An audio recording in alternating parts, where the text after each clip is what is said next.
नमस्कार, आप सभी संगीत कलाकार भाइयों का बहनों का आज के इस नए वीडियो में स्वागत है। साथियों, जितने भी लोग ऑनलाइन के माध्यम से हमसे संगीत सीख रहे हैं, चाहे वो पियानो के स्टूडेंट हों, चाहे हारमोनियम के स्टूडेंट हों, उन सभी का इस वीडियो में बहुत बहुत स्वागत है।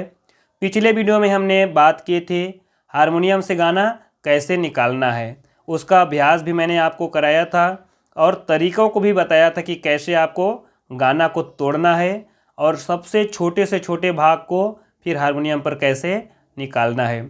अगर आपने अभी तक उस वीडियो को नहीं देखा है और सीधे इस वीडियो पे आप आ गए हैं तो मैं चाहूँगा आप सबसे पहले उस वीडियो को देखिए और देखने के बाद उसको बढ़िया से अप्लाई कीजिए और फिर बाद में आप इस वीडियो में आइए, क्योंकि जब तक आप उस वीडियो को नहीं देखेंगे इस वीडियो में मैं जो करा रहा हूँ आपको समझ नहीं आने वाला है। तो दोस्तों, पिछले वीडियो में मैंने बताया था कि जो गीत होता है, चाहे वो म्यूजिक वाला पार्ट हो, चाहे वो गीत वाला पार्ट हो, चाहे वो मुखड़ा हो, चाहे अंतरा हो, गीत जो होता है वो धुन पर चलता है, आप सभी जानते हैं। और धुन जो होता है अपना स्थिति पल पल बदलता रहता है और जब जब वो अपना स्थिति बदलता है, स्थान बदलता है, तब तब जो साउंड होता है, जो ध्वनि होता है वो बदल जाता है। तो उसी चीज़ को हम समझने के लिए इस वीडियो को बना रहे हैं, क्योंकि पिछला वीडियो जो था उस पर मैं सीधे सीधे तौर पर गाना निकालने के तरीके शेयर किए और उस तरीक़ों को मैं आगे जाकर पीछे जाकर आप लोगों को करा रहा था। लेकिन जो लोग नए नए हारमोनियम सीख रहे हैं उनको आगे जाने पर और पीछे जाने पर जो स्वरों में अंतर दिखाई देता है वो महसूस नहीं होता है, क्योंकि शुरुआत में हमको स्वर का ज्ञान नहीं होता है। और इसीलिए मैं आज अभ्यास के लिए इस वीडियो को बना रहा हूँ। इसमें हम सिर्फ अभ्यास करेंगे कि कैसे स्वर आगे बढ़ता है और जब आगे बढ़ जाता है तो स्वर में क्या परिवर्तन आता है। इसके 5 से 6 चरण हम करेंगे। ये पहला हमारा चरण होगा और एक चरण का हम एक वीडियो लेकर के आएंगे। तो आइए देखते हैं स्वर के उतार को और चढ़ाव को। जब स्वर नीचे की ओर जाता है तो स्वरों में क्या परिवर्तन दिखाई देता है और जब स्वर आगे जाता है तो स्वरों में क्या परिवर्तन दिखाई देता है।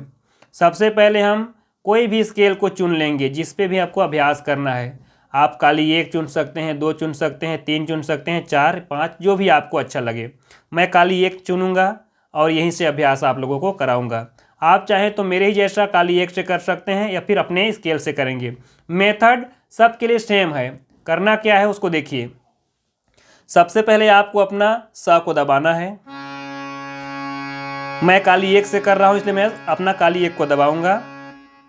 जैसे हम हारमोनियम पे या पियानो पे अपना सा दबाते हैं, यहाँ से साउंड निकलना प्रारंभ हो जाता है। जो साउंड निकल रही है उस साउंड को हमको हूबहू रिपीट करना है हूँ के साथ में।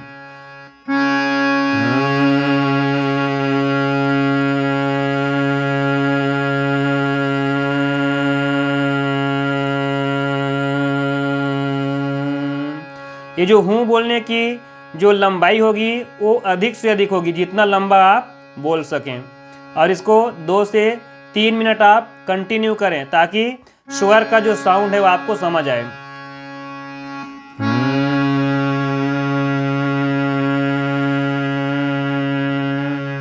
याद रहे, इस अभ्यास को करने के लिए मुंह को बंद रखना है और हूँ का आवाज़ निकालना है।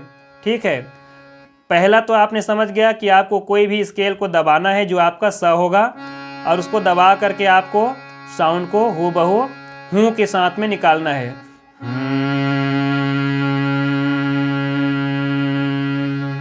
उसके बाद आगे क्या करना है उसको समझिए। हम यहाँ पर स्वर के आगे बढ़ना और स्वर के पीछे बढ़ना को हम समझेंगे कि जब स्वर आगे जाता है तो स्वर कैसा सुनाई देता है और पीछे जाता है तो कैसा सुनाई देता है। ठीक है, अब इस क्रिया को हम करेंगे। तो हम इसके लिए एक बात को ध्यान में रखेंगे कि जब हम आगे की ओर बढ़ेंगे तो एक स्केल छोड़ करके आगे बढ़ेंगे। जैसे हम काली 1 में हैं तो ये सफ़ेद वाला को छोड़ के डायरेक्ट काली नंबर 2 में आएंगे, यानी सा के बाद रे में आएंगे। जो लोग सरगम के साथ करेंगे तो सा के बाद रे में आएंगे, याद रखें। और उसके बाद जब हम पीछे की ओर जाएंगे तो आपको ये ध्यान रखना है कि पीछे जाने के लिए आपको 2 स्केल का डिफरेंस रखना है, अंतर रखना है। जैसे हम काली 1 में हैं तो उसके बाद सीधे सीधे आपको पीछे आपको ध में आना है, ठीक है। स के बीच में ये 2 का गैप छोड़ेंगे।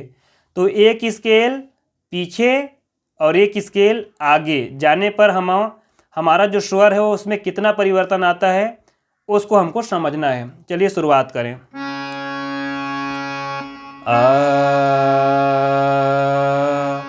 आ से जब आप करेंगे तो आपको उतना अच्छा समझ नहीं आएगा, इसलिए मैंने बताया है हूँ से करें इसको।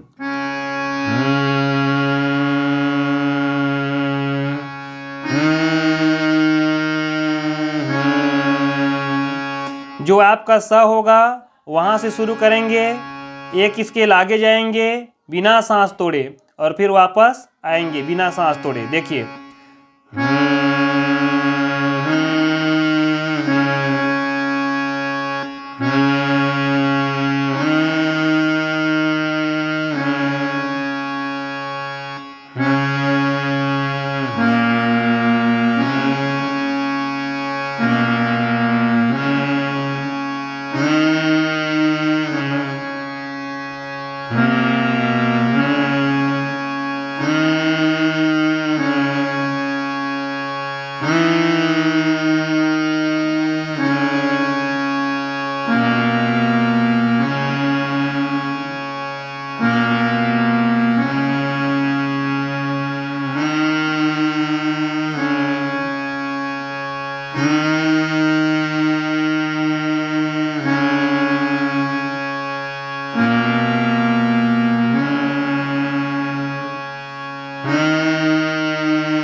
ये जो अभ्यास है इस वीडियो को मैं बिल्कुल छोटा बना रहा हूँ क्योंकि ये अभ्यास की वीडियो है।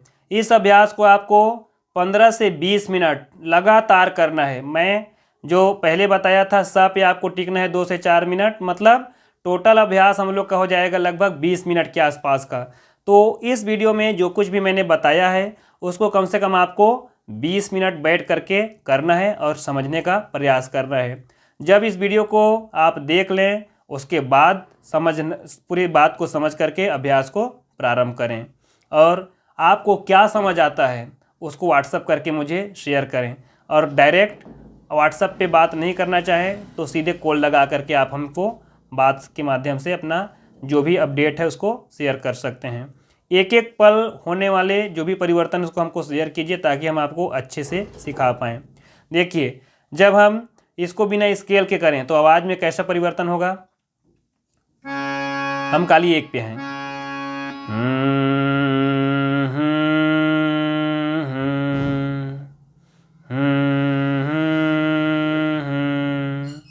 ये आगे जाने का और वापस उसी स्केल पे आने का साउंड है, ये साउंड है।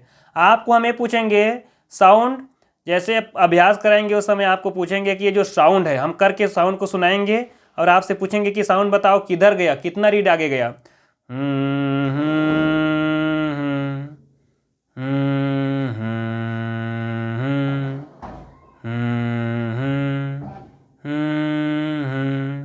जो हाथ को मैं आगे करता हूँ और पीछे करता हूँ उसका मतलब है वो आगे जाके वापस आ गया, पीछे जाके वापस आता हूँ उसका मतलब है पीछे जाके वापस आ गया। जैसे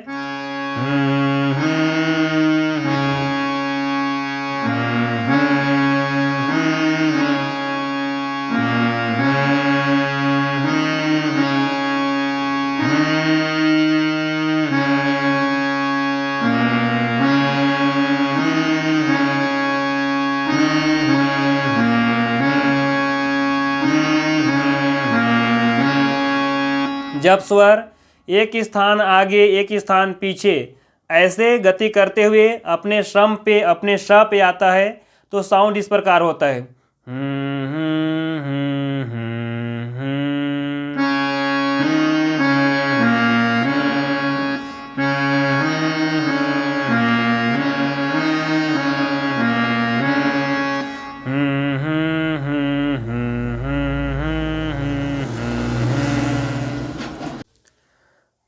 तो स्वरों में ये जो अंतर आ रहा है इसको समझने के लिए आप इस अभ्यास को बार बार करें और लंबे समय तक करें, आधा घंटे तक करें, ताकि आपके वो जो स्किल है वो और डेवलप हो और आप साउंड को आराम से समझ सकें, उसके अंतर को समझ सकें। तो वीडियो को फिलहाल यहीं पर हम समाप्त करते हैं। मिलते हैं अगले वीडियो के साथ में अगले अभ्यास को करने के लिए। तब तक चैनल के साथ जुड़े रहें और अभ्यास करते रहें। आपके इसी शुभकामनाओं के साथ इस वीडियो को समाप्त करते हैं। आप सभी को धन्यवाद वीडियो को पूरा देखने के लिए। मिलते हैं अगले वीडियो में।